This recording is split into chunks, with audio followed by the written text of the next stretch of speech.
It's a big day in post-market hours. You'll have two big heavyweights reporting numbers from two-wheelers to IT, and earnings today for both TCS and Infosys are expected to be reported today. Growth in their revenue figures with both bagging new orders, but what may not impress analysts are the margin numbers. Joining us now to talk about the sector as a whole and individual companies is Girish Pai, co-head of equity research at Nirmal Institutional Equities. Girish, thanks very much for joining in. So I'm looking at your report, and the scales are more tilted in favor of Infosys and TCS. Yeah, in the near term, yes. Yeah. So I think that FY20 will probably see Infosys nose ahead of TCS from a growth perspective. So if you look at FY19, TCS delivered double-digit constant currency growth. Infosys probably delivered high single-digit kind of constant currency growth. I think that TCS will decelerate a bit in the sense that it's going to come back down to single-digit growth. And so I think it's all dependent on what kind of a large deal total contract value TCS is able to deliver in Q4. So the previous Q4 of FY18, they had some very large deal wins. I think they've not given the number in the public domain, but my sense it's probably upwards of 7 billion. Look at the last 3 quarters, TCS has delivered about $5.5 billion kind of a TCV number. So Q4 was a very large number, and they had already stated that almost 250 basis points growth that they saw in FY19 was because of those large deal wins. So unless you get a number which is better than the number one saw in TCV in Q4 of FY18, delivering double-digit growth in FY20 could be a bit of an issue. Though the management commentary seems to be fairly positive, they're saying that double-digit momentum will continue. So we need to watch for the kind of TCV number that they talk about in Q4. So that is a bit of a question mark. So if you take that out, I would think that the large deal wins of Infosys have been very good in the last 3 quarters. 9 months number is almost double that of the previous 9-month number. So there's a potential for acceleration in growth, modest acceleration. I'm talking 150, 200 basis point acceleration happening for Infosys compared to TCS. So Infosys will probably nose ahead of TCS, and I think that will probably lead to a little bit of discount compression from a P multiple perspective. It's already happened a bit. I think it can happen a little bit more. Do you see further strain on margins this time around? Last quarter as well, it was the human... Right.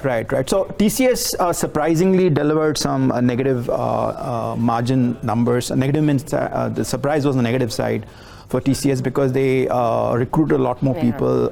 They took on a lot more subcontractor costs. Because I think they were preparing for the kind of business that was kind of coming through, and there's been a problem in the US in terms of getting quality talent, especially in the digital services side with all the H1B related problems out there. So I think they're trying to lock up talent in the US, and that probably led to higher costs in Q3. I think that the margin of about 25, mid 25 will probably continue into Q4 of FY19.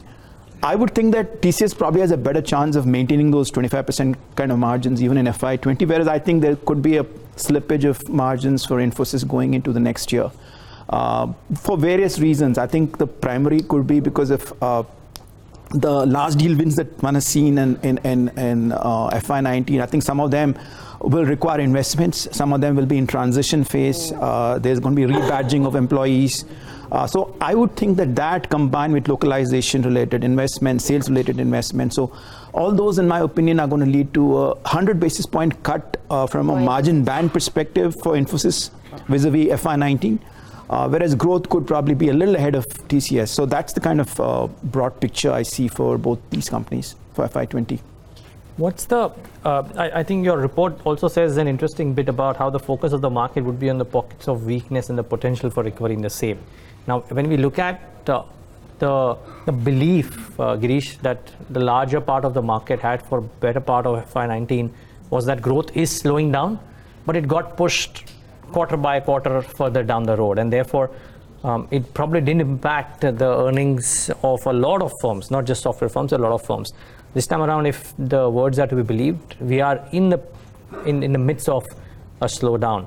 Do you think commentary from World Banks and some of the key clients of all of these IT companies worldwide will start showing, and that will impact sentiment first and then earnings delivery later on? Yeah, that's my base case. So I do think that growth kind of coming off from about 3% levels in real GDP growth for US for 2018, probably coming down to 2 to 2.5% in 2019. Plus almost a recessionary kind of situation in Europe and Chinese growth kind of coming off, which has an impact on S&P 500 companies because they've got a very large exposure to China. So I think all of these, in my opinion, is going to lead to slower spending by the customer companies, which will impact total contract value that get accreted by these companies over a period of time. I'm not saying it's going to happen in Q4 of FY19. I think going forward, that will get reflected. See, one of the things I want to disabuse you of is this whole thing that when you have a TCV number, that will automatically get translated into revenue. That need not happen. So if you have a situation where customers feel pain, they need not ramp up their projects. And this is like a capital goods company. We've seen in the past where BHEL, you have a very large order book, a decent chunk of it is not translating into revenue because the customers are not willing to spend. So we've seen in the past when there are pockets of weakness in terms of macroeconomic situation, customers kind of hold back in terms of spending. So a TCV number is very nice on paper, but it may not translate into revenue growth. The other thing that I think the market is not focused on is the kind of compression one is seeing in the larger existing book of business. So we talk about the new business, which is TCV, which keeps coming in. The old business keeps contracting because there are productivity gains that these vendors have to give to their customers on a yearly basis, and there is automation-related kind of compression that's happening. So all those things, in my opinion, on the larger part of the business, there is a compression happening. So if I'm a little bit more cautious on my growth expectations, not so much on FY20, but more on FY21, these are some of the factors. Okay, I was going to ask you, then what explains what Accenture did? Accenture is I think it's in a slightly different league, in my opinion, on a very large base of $42 billion. What is moving the needle for Accenture are 2-3 areas where Indian companies are not really focused on. So the big driver of growth for Accenture has been Accenture Interactive. So they are eating into the CMO budgets, the marketing budgets. So these used to typically go to a media agency in the past. Now that's all going to the digital marketing arms of some of these companies like Accenture, even a Cognizant, for instance. So if you look at the last 5-6 years, a lot of the incremental growth for Accenture actually come from Accenture Interactive. It's about an $8.5 billion So they're targeting 2 budget pools. So you are actually tapping into other budget spend pools of the customer, which Indian companies have not been looking at. HCL Tech is not doing that? I thought they're doing that. No, I don't think they're doing that in as material a way like Accenture is doing. So $8.5 billion number for Accenture Interactive is a very sizable number. I think in the security services side, it's almost like a $2.5 billion number. I think the security services business of Indian IT services firms are fairly small right now. So these are areas which are price insensitive as we speak right now, and these have been the areas which have been growing for Accenture. So it's a different story for Accenture. I do think that Indian companies are going to do well in FY20, but I think it's broadly in the price. If I look at the PE multiples of some of these stocks, they're trading at a standard deviation above the 10-year mean. So I think some of the good news in FY20 is in the price. What is probably not in the price is what may look as what I feel could be a potential significant slowdown in FY21 in terms of revenue growth. So I'm looking at almost like a 0% industry growth, whereas I think my peers in the industry on the sell side are looking at something like 9-10% kind of growth. Big dichotomy. Yeah, it's a big dichotomy because I think that in the best year you've delivered an industry-wide, we've delivered organic growth of say 7-8%.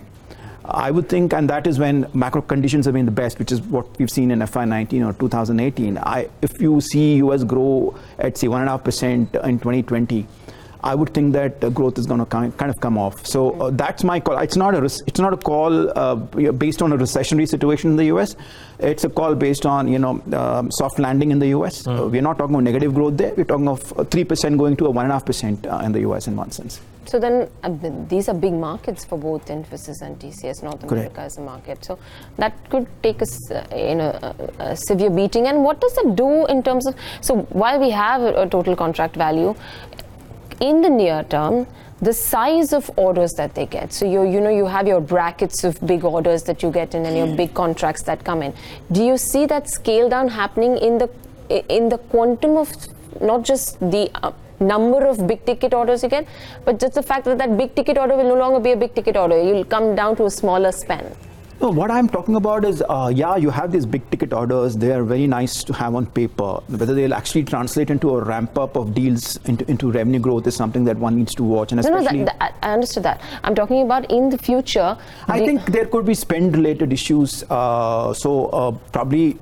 It's very difficult call to say, whether those large deals are going to be split up into small size deals. You do go through these, cyclical situations in the industry where, sometimes these are split into smaller deals. Sometimes they kind of aggregated into larger deals and stuff like that. So we've seen the situation in the past where these things happen on a cyclical basis. So I wouldn't say anything specific about this. I'm basically saying that spend growth is going to kind of come off going into the next 12 months. I think already healthy FY20 is kind of factored in. So that's why we're kind of a little cautious on the sector. So we're not saying that IT services is a doomsday situation. We are basically saying from a portfolio perspective, we should be underweight the sector vis-a-vis the benchmark weight that IT has got. And within the sector, we kind of, while we have an absolute downside for all stocks, except for HCL Tech, we would prefer a TCS, Infosys, and HCL Tech in that perspective from a 12 to 24 month perspective. So what would you attribute this current move on the IT index to? An anticipation of the earnings? You think they're baked in? Because it's really interesting to see that the currency has strengthened the way it has, yet IT as a pocket has remained resilient. Yeah, so I think market is betting on something positive coming through in the numbers. So unless there is in TCS for instance, I think market is a little skeptical about double-digit growth, just as I am. If they come out and give us specific guidance that they'll actually see double-digit growth, there is a potential for TCS to run up another 5%. Similarly, for Infosys, there is a concern on margins. If Infosys comes out and says that margins will not dip, they will probably remain in that 22 to 24% band, and you will probably see high single-digit kind of growth. Yes, there is another potential for a 5% kind of an upside, but I'm looking at beyond that. So, interestingly, you picked up INR. I think INR, very interestingly, last 5 years we did this exercise, has depreciated by just 2.8%. In UPA2 era, it depreciated by 5.5%. On an annual basis. Now, when you compound that, that is a very big tailwind for Indian IT services firms, whereas it's just 2.8% because inflation has been down. Inflation in the UPA2 era was 10%. It's down to about 4.3%. That's what my economist tells me. So if the relative inflation is lower in India, then I think that's not very great news for IT services firms because rupee will not depreciate at a faster pace. Can go on, but time up on the show. But Girish, so good having you. Thank you so much for taking the time out. And let's see which way the die gets cast. Much appreciate you joining in today.